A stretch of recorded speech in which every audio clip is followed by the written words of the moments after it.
What up, Photogs? We have a special episode today.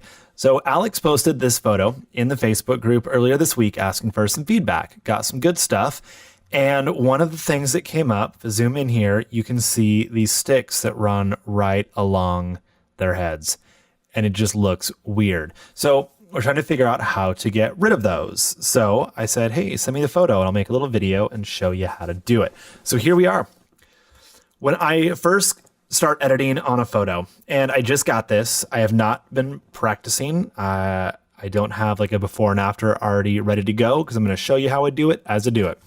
I start by zooming all the way out, and sometimes I might even, I'll duplicate it, I will transform, and I will flip it upside down.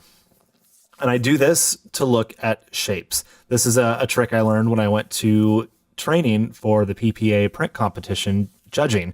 So like I got certified to be a judge for PPA. And one of the things they do is flip it over, and you can find out how the image actually flows. That way you're not looking at it as, you know, a subject in front of a foreground or background. It's more just shapes and composition. So I can see that the sky is pretty bright. But also they're framed nicely. And the way the lines go, the branches, it kind of brings you around into the flowers. The flowers bring you back up into the branches. And the background swirls nicely around the couple in the middle. Their arms are in great positions.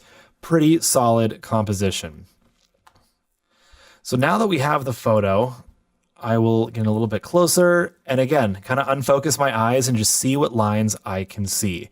And the things that first stick out to me, again, this highlight around his head and the branch coming out of hers.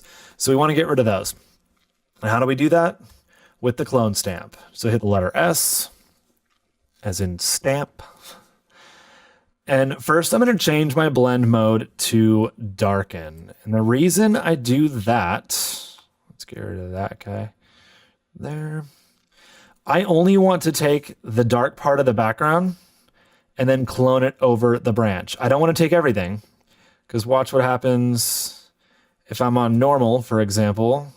I want to clone this branch. I can paint the exact same branch right over here. But that looks stupid having two identical branches running parallel. That doesn't happen in nature. But if I go into the darken blend mode, I can sample, say, down here in these plants, and I can totally just paint over and get rid of that branch without copying everything below it, because it only takes the darker pixels from down here and puts them over the lighter pixels up there.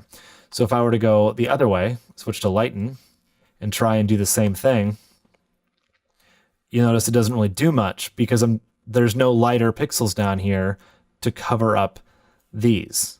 These are the lighter pixels. So if you want to cover something light up with something dark, I switch to darken. And so I want to get rid of this guy first.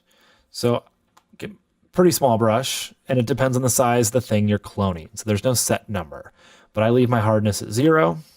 I'm going to sample right over here and just start to work my way up.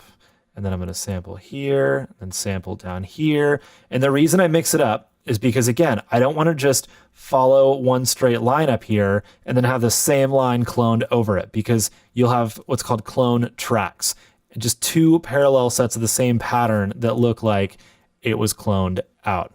It's obvious that that's not how it was supposed to really look. Now I'm going to switch over to lighten because I want to get rid of these. So I'm going to take some of the lighter sky color and cover up the darker branches. So I'm going to actually sample from up here and paint over these. Now I want to get a little bit closer to their hair, but you'll see if I do that with a soft brush, it kind of gets fuzzy in the hair, and I don't want to make the top of their head look fuzzy, because again, that's another really obvious sign that it's been photoshopped. So I'm going to take my brush up to about a hardness of 50%.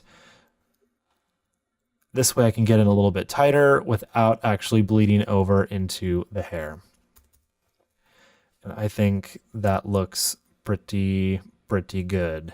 Now I could also get rid of this guy, do the same thing. I'm going to leave it in the lightened blend mode. Let's drop that brush all the way down. I want this brush to be a little bit bigger. All right. So what do we want to sample it with? How about just over here? And we're just going to grab little pieces and break that up. And notice I'm still sampling from lots of different areas because I don't want clone tracks. I don't want to repeat the same patterns. Cool. Now I'll do the same and get rid of this. I'm not actually getting rid of them because, again, on the light and blend mode, I'm just taking the lighter color stuff and putting them over the darker pixels.